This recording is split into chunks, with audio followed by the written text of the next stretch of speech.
आयो बैगुनीको बोलीले छाती चर्कायो गीत त गाउन आउँथ्यो नि मूल्याङ्कन छैन के हेर यसको ताल चाहिँ पैसा न सही टिकट ट्यास ट्यास भन्थ्यो एउटाले त्यस्तै छ पाखुरा साखुरा हुनेहरू छैन मिलिटरीले जस्तो यसो यसो गरेको छ ल गाई करा सुन्न भित्र खोले पाकेला झिकेर लाएर देते कति काम अराउँछन् भने एउटा जाबो बिहा गर्दैनौ भिनाजु भन्दाखेरि कहिल्यै गर्दिनु छैन तेरा बाबुले पैसा ल्याएर राख्नु दिएको छ नि तेरो बिहे गर्नलाई पैसा भए त मेरै बिहे गर्थ्यो नि फेरि जा खोलेर चाहिँ पाक्यो होला म गाई बगे अहिले लातले दिएर बारीको पाना पुर्याइन्छु अनि त्यहाँबाट थाहा पाउँछ भिनाजुले हामी गयो जस्तो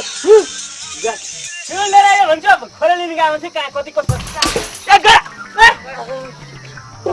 गाईलाई दिने भनेर ल्याएको खोलेको गोरुको टाउकोमा पर्यो सुँगु त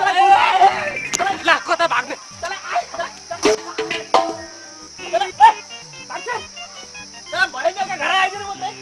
अन्जारे समय ल हेर अब यहाँ पिठो पिठो छ त्यहाँ पिठो जम्मै हिलो के भन्नु प्रभु मेरा 33 कोटी देवता प्रभु ढोक गरे मैले प्रभु के ढोक गरिन् कसैले ल्याएको एक केरा त छोडेन पहिला मेरो त्यो अस्ति दशैँमा त्यहाँ एक सुका दक्षिणा फिर्ता ल्याउ न अनि प्रभु जब एक सुकाको के कुरा माग्ने बुढा पहिला मेरो काम गर्देऊ न म 1000 दिन्छु तिमीलाई के काम वर्तमान गर्नलाई बाहुन खोज्देऊ न यहाँ वर्तमान नभएर बिहे नै रोक्यो मेरो उहाँ ससुराले छोरी दिइसके बाहुन केलाई खोज्नु पर्यो मसँग छु नि बाहुन अस्ति 16 श्राद्धमा त्यत्रो श्राद्ध गराएन मैले ए तिमीलाई मन्त्रै पढ्न आउँदैन अर्को राम्रो बाहुन खोज्देऊ न ल ल ल अर्को राम्रो बाहुन खोज्दिउँला जाऊ अहिले ल दुर्वेको वर्तमान भयो हेर फुर्केर मरेको भिनाजु अरूको वर्तमानको ठेक्का चाहिँ लिने मेरो वर्तमान कहिल्यै नगर्दिने ए थाहा काजी ओहो फेरि आज पनि टिल्ल परे जस्तो छ यो त म त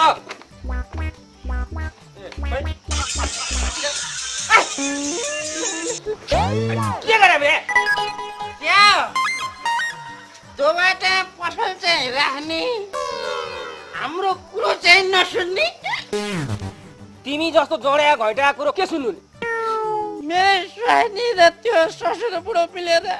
आज घरबाट मलाई निकाल्दे अब राम्रै गरेछन् त के भनिस् तैँले केही होइन यहाँ व्यापार गर्नुपर्छ क्या ग्राहक भाँडिन्छन् ठिक छ मेरो कुरो सुनिने छैन तैँले जहिले जाँड खाएको छ हल्ला गरेको छ जाँड खाएर गर्ने नै हल्लेको भने हल्ला गर्ने पछाडि जाँड खान्छ अरे फेरि उताएर पो मुन्टेछ यो त घर चाहिँ ल खुर्प निक्लिहाल त ल तिमी निक्लिहाल निक्लियो भने निस्किन्छु घरबाट त निस्कियो भने यो पसलबाट निस्किने के को गाह्रो बत्ता होइन है बत्ता होइन म त फेरि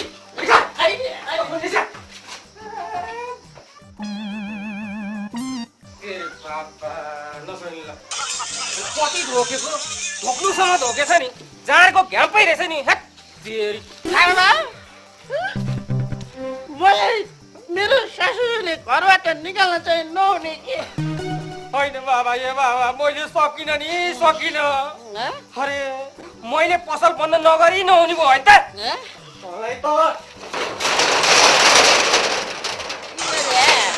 ल यी लडेर मरिराख लड भने लडिदिन्छु मलाई के मतलब गरी खानै नदिने भयो नि गरी खानै नदिने भयो के हो थापा दाइ आज त पसल दिउँसै बन्द गराउनु भएको अब नगरेर के गर्नु त एउटा जोडाले यस्तो दुःख दियो कि व्यापारै गर्नु दिएन जडाया को त जडा को हुनु नि त्यो घर ज्वाइँ दमाउने क्या दमाउने फिट्टोसँग खाएछ नि फिट्टो भन्ने चाहिँ अलि मिल्दैन है जम्मी 2 गिलास मात्र खाएको ए बा त्यो धुर्मुसेको वर्तमान साँच्चीकै गरिदिन्ला हो के नचाहिने कुरो गर्छ यो कसले भने वर्तमान गर्ने भनेर अब 2 वर्षपछि एकैचोटि त्यसको वर्तमान पनि गर्दिनी एउटी कुल गरानी कि केटी खोजेर बिहे पनि गर्छ हामीले भनेर के गर्नु ऊ टेर्दैन टेर्ने त पुरै भएन नि बा ल मेरो यो कपाल पनि खौरिदिनु पर्यो अब माग्ने बुढाले बाहुन लिएर आउने बेला भइसक्यो म ससुराबाले छोरी दिइसके अब वर्तमान नगरेर हुन्छ यो ल हेरौँ त कसरी गर्दो रहेछ वर्तमान कसरी भए पनि गर्छु नि मेरो घर हो के रे के गर्छौ तिमीले ए काशी कस्तो बुढी पो दुखेर मरो कहाँ जाने होला ससुराबाको पाइखानातिर जानु पर्ला जस्तो छ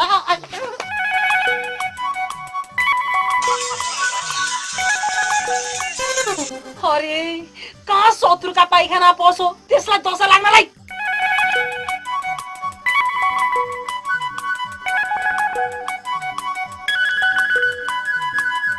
अनि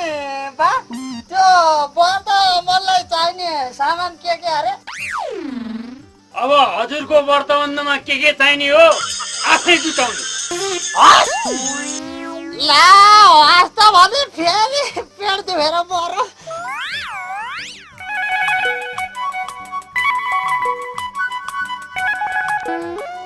मर्नलाई यही बेला पानी पनि रहेछ कहाँबाट ल्याउने होला पानी खै दुई अङ्गरा भए पुगिहाल्छ नि कहाँ लाग्ने चोखो पानी त्यो चोखो पानी मरि त दिएको पानी के भयो चम्सुरी के भयो हाम्रो तर्फीमा लफङ्गो पस्यो के पूजा गर्न ल्याएको पानी पनि जबरजस्ती तर्फीमा लिएर गयो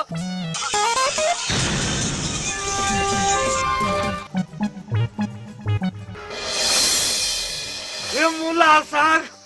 अर्काको चर्पीमा छिर्ने निस्किन मात्रै बाहिर आज भेट्छस् तैँले त्यो मुला सागले त भाइलाई मार्ला जस्तो छ मारोस् होइन मुला साग त निस्किँदैन त निदाए कि क्या हो भित्रै निदाको होइन पखालाले गाल्या मात्रै हो नुन चिनी पानी खुवाउन लाग्यो ल जोर सुरुप्प पार त राम राम राम राम अनि यो दमनी जोड्याले अनि कति दुःख दियो भने पसला दुःख दियो भनेर घर आएको घरैमा मुन्टेर मरेछ नि मेरो व्यापार त चौपटे बनायो भने यसले हेरी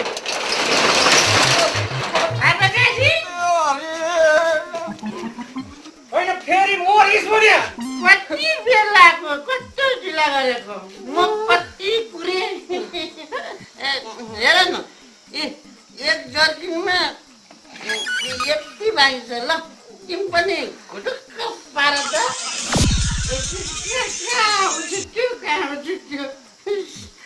आफै खान्छु यो उडुस र अपराधी भन्ने जात चाहिँ कस्तो भनेदेखि चेपचेपा लुकेर भित्रै लुकेर मर्या हुन्छ ल खोजेर भेटाउनु चाहिँदैन भित्रै पसेर मर यसलाई त म सिनको भाँचेर खोजेरै मारिदिन्छु म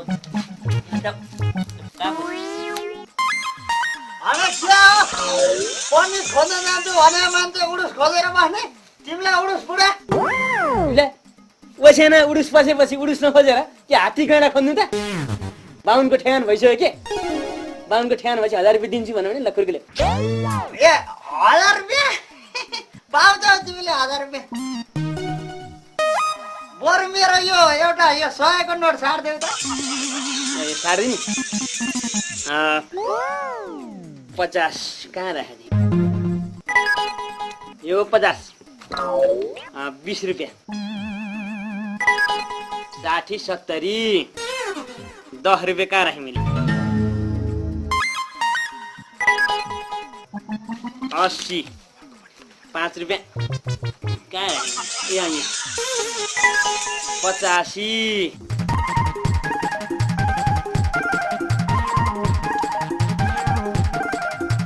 4 रुपियाँ कहाँ राखेँ यहाँ 97 98 2 रुपियाँ यहाँ छ ल 79 ल 100 भयो ल बज्यो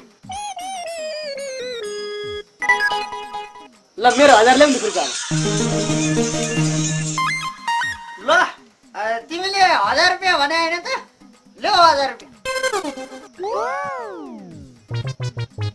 1000 भनेर 10 रुपियाँ दिने 1000 रुपियाँ नदिए पनि 1000 पैसा त दिइहाले त टिको लाएर 1 सुका दिनेलाई यो पनि बढी भयो त ए के गरिरा त नाचिरा देख्नु भएन तपाईँको ज्वाइँको वर्तमानलाई टपरी गाँख्न लाया नि छिमेका त्यत्रो आपत छ यसो काम साम सघाउ भन्ने चाहिँ केही पनि छैन कि हाम्रा बा आमालाई हो तैँले मात्रै जाने छिस् सन्द्रमा वर्तमान पक्का भयो मेरो अहिले नै मन्दिरमा गर्ने भयो ल अब भिक्षा दिन पनि आउनु पर्यो यही लगन यिनको र मेरो बिहे पनि सिद्धाउनु पर्यो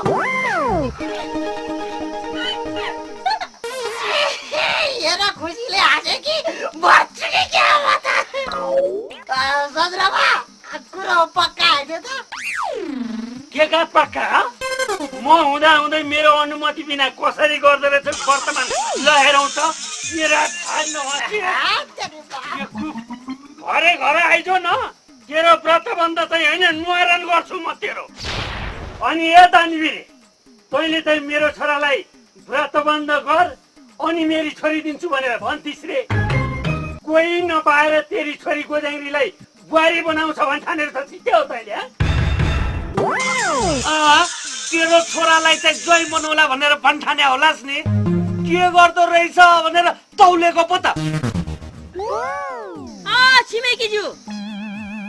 के कहाँ परेर बसिरहनी छोराको व्रतमनको बोचन जाऊ मन्दिरा बाख्रा गोठालो बस्या मान्छेलाई बोलाएर ल्याएर पण्डित भनेर मेरो 1000 रुपियाँ पचाउनु खोज्या तिमीले हेर न बोले यस्तासँग दिएर कहिले लाग्नु यिनीहरूका त सन्तानै विद्वान हुन् क्या प्रकाण्ड विद्वान यिनीहरूलाई त 18 पर्व 19 पर्व 20 पर्व त्यो महाभारत चाइना खासा इन्डिया सबै कन्ठास्तै छ क्या ए बाउ त्यो मन्त्र एकचोटि पढ्दै त ओम भूत पताय स्वा गणम पताय स्वा पद पताय स्वा भूतनम पताय स्वा तिते पाती स्वा नौ ल अब मन्त्र सुन्दै थाहा हुन्छ मान्छे कति विद्वान भन्ने कुरा अब त्यो त तिते पताए स्वा भनेपछि थाहा भइहाल्यो नि राम्रोसँग पढ्नु त्यो राम्रोसँग पढ हेर बुढो भएर वर्तमान गरे त कस्तो लस भएको ल स्वयं शान्तिलाई के मतलब तिमीलाई कसले निम्त गरेको थियो र यहाँ अर्का वर्तमानमा लिमिक परेर खाना वर्तमानमा म लिलिक्क परेर खाना आएको हो उहाँ दमने जड्याले यस्तो दुःख दियो घरमा गयो घरैमा जान्छ पसलमा गयो पसलमै जान्छ अनि त्यही भएर यतातिर यसो मन शान्ति हुन्छ कि भनेर आएको नि मन शान्त हुने ठाउँ यही रहेछ मैले सकिन नि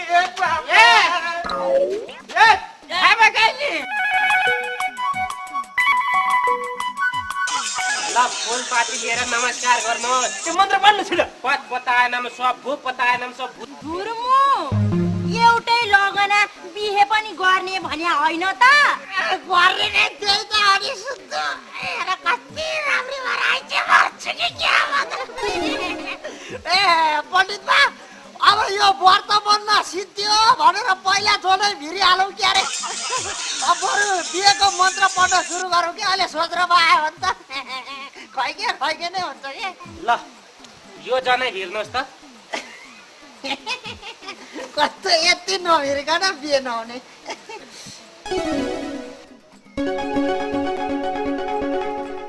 होइन यो दाहिने हो कि देब्रे हो ए भिनाजु भनिनुहोस् त दाहिने हो कि देब्रे हो अब त पण्डित मलाई के सोधिरहने भन्दैन